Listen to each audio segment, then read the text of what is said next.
오늘 말씀은 이제 나사로가 죽은 지 나흘 만에 예수님께서 나사로의 집으로 오셨습니다. 그리고 많은 사람들은 예수님이 조금만 더 일찍 오셨더라면 예수님의 놀라운 능력이 임했을 것이라고 생각합니다.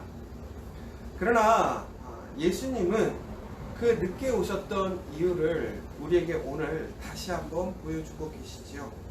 바로 완전히 죽었던 사람을 살리시는 그 능력, 그 은혜를 우리에게 보여주시기 위함이었습니다.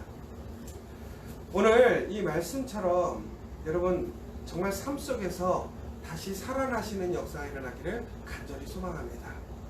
완전히 포기하고 우리의 상식적으로, 우리 지식적으로는 도저히 변할 수 없는 그 상황을 정말 예수님을 통해서 다시 회복하고 다시 일어나는 이 역사가 오늘 이 새벽에 예수님을 통해서 일어나시기를 간절히 소망합니다. 특별히 오늘 말씀을 보시면 예수님께서 많은 사람들의 이러한 비난과 비아냥에 대해서 비통히 여기시더라라고 나와 있습니다. 여러분, 우리가 하나님의 말씀을 믿고 살아가지만 많은 사람들은 하나님의 말씀, 특별히 예수 그리스도의 말씀에 많은 의심을 제기합니다. 믿지 않죠. 그러나 그 상황들과 사건들을 뛰어넘는 것이 바로 하나님의 능력이시고 예수님이심에도 불구하고 인간이라는 그 한계, 그 수준에 머물러서 우리는 하나님을 이해하지 못할 때가 있습니다. 우리가 종국에는 하나님의 피조물이잖아요. 근데 피조물이 창조주를 이해한다는 것은 전혀 불가능한 것이죠. 그럼에도 우리 피조물들은 창조주에게 이런 이야기를 합니다. 내가 이해하지 못한다면 그것은 창조자가 아니다라고 얘기하고 있습니다. 그러나 역으로 얘기하자면 창조자가 이해될 수 있다면 결코 창조자가 될 수 없다는 것이지요. 그러므로 피조물은 창조자를 100% 이해할 수 없습니다. 온전히 이해할 수 없다는 것이죠. 그래서 믿음이 필요한 것 같아요. 왜?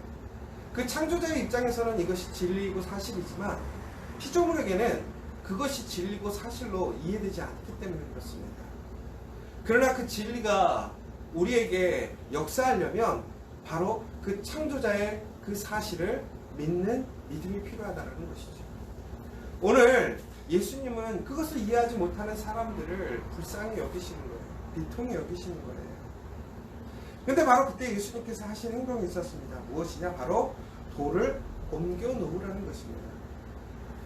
이 돌이라는 것은 엄밀히 얘기해서 무덤을 막은 것이죠. 그러니까 우리나라의 실적으로 얘기하자면 무덤을 다 이제 흙으로 덮은 상황인데 예수님께서 오셔서 이 얘기를 하는 거예요. 무덤을 파헤치라는 것이죠. 여러분, 우리가 무덤을 훼손하는 것, 무덤에 손대는 거 매우 불경건하게 생각하고 있습니다. 마땅히 해야 할 일이라고 생각하지 않죠. 그런데 많은 사람들이 예수님의 명령에 따라서 돌을 움직여야 되는 상황인데 여러분 같으면 돌을 움직이시겠습니까? 여러분 같으면 삽을 들어서 그 무덤을 파헤치라는데 파헤치시겠어요? 뭔가 이것이 조사할 것이 있어서 문제가 있어서 파헤치는 것이 아니라 나사로가 죽지 않았다라는 거예요. 그가 살아있다라는 거예요. 살아난다라는 거예요. 그런데 여러분, 이미 나흘이라는 시간이 지났고 썩은 냄새가 나더라는 거예요. 무덤에 묻혔으면 우리가 냄새를 맡을 수는 없겠지만 이 유대인들의 굴은, 그 무덤은 굴 형식으로 되어 있었기 때문에 비록 입구는 막을 수 있었지만 냄새는 나는 것이죠.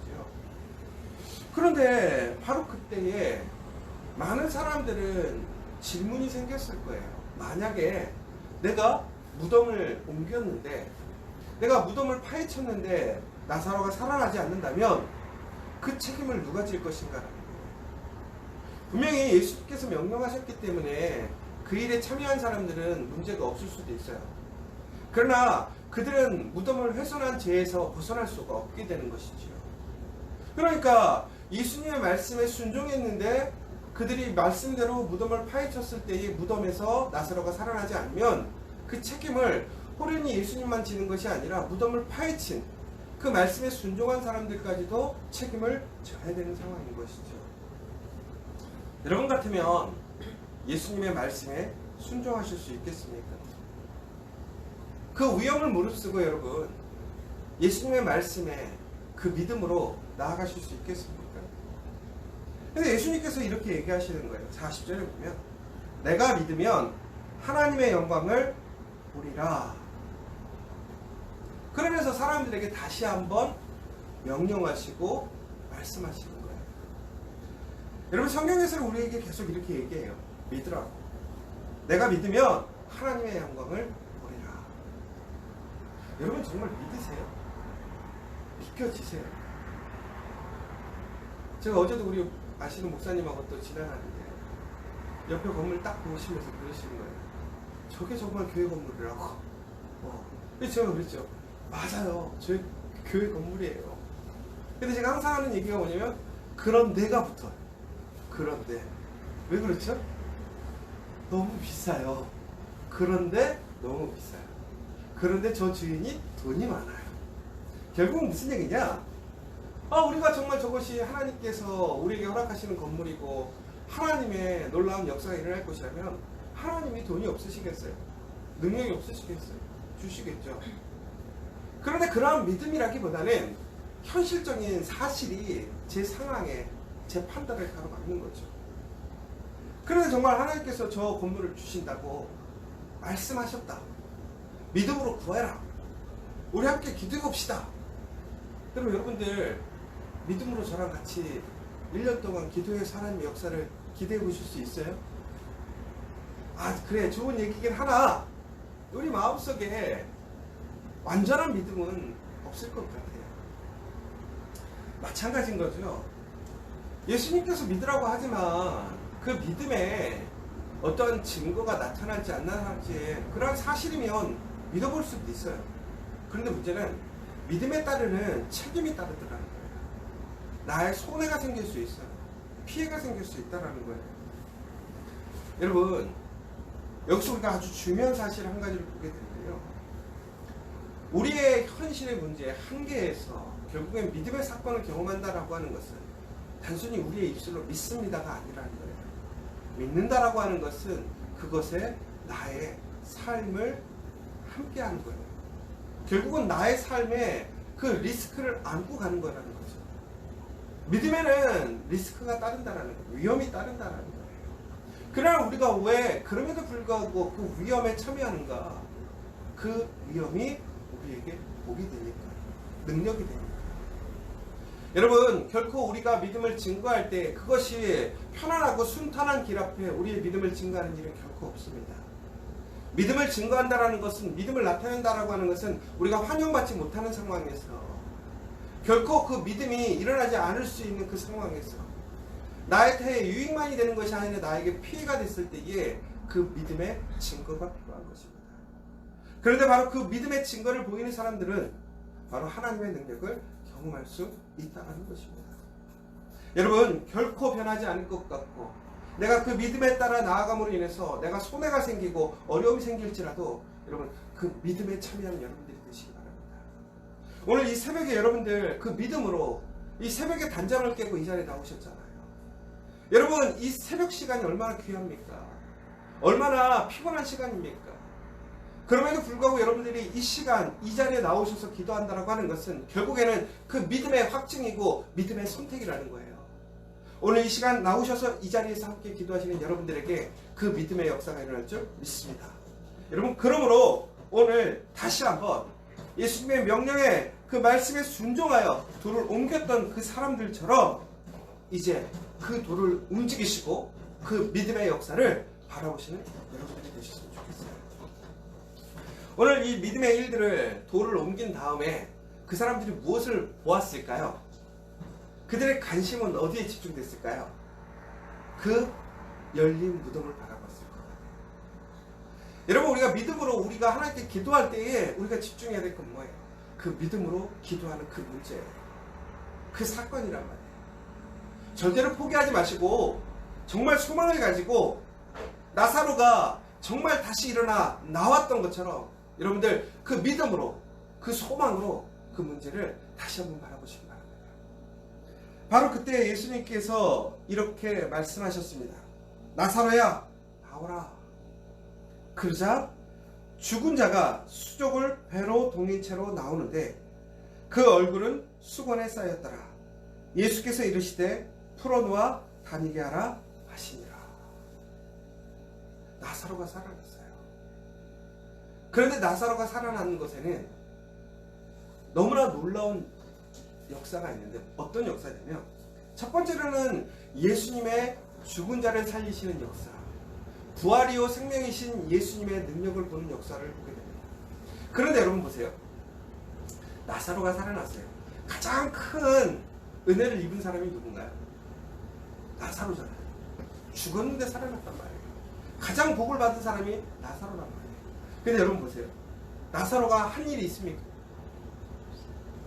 나사로는 아무것도 한 것이 없어요. 나사로가 살아날 수 있었던 일은 누구의 믿음 때문에 살아나게 되었나요? 바로 그의 가족과 그 돌을 움직인 사람들 때문에 나사로가 살아날 수 있었다는 거예요. 여러분, 정말 여러분의 믿음이 여러분의 가정 안에 죽어있는 바로 그 가족들을, 우리의 사랑하는 사람들을 살릴 수 있음을 기억하시기 바랍니다. 여러분이 정말 불가능하고 그 어려움 속에서 그 믿음으로 내가 정말 책임지고 손해보는 일이 있더라도 그 믿음을 지켜가신다면, 믿음의 증거를 보여주신다면 바로 나사로와 같이 나의 사랑하는 가족들이, 우리의 사랑하는 사람들이 나사로와 같이 살아날 수 있음을 믿으시기 바랍니다. 그런데 나사로 또한 최종적으로는 그 믿음에 반응했기 때문에 그가 예수님의 은혜에 참여하게 된 거예요. 무슨 얘기냐면 나사로가 죽었다 살아났어요.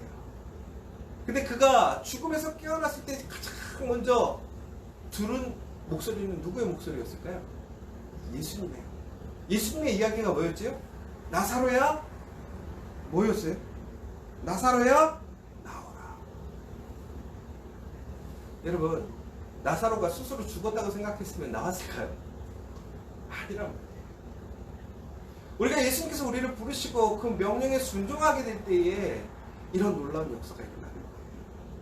여러분, 말씀을 볼 때는 정말로 불가능한 상황들이 있어요. 이미 끝난 상황들인 것이 있어요. 내가 아는 것이 있어요. 그럼에도 불구하고 오늘 말씀에서 분명히 우리를 향해서 명령하시고 우리에게 믿음대로 행동할 것을 촉구하실 때에 여러분 그대로 움직이십시오. 바로 그때에 죽음에서 생명으로 바뀌는 역사가 일어납니다. 살아나는 역사가 일어납니다. 오늘 이 나사로의 이야기는 우리에게 다시 한번 많은 이야기를 하고 있습니다.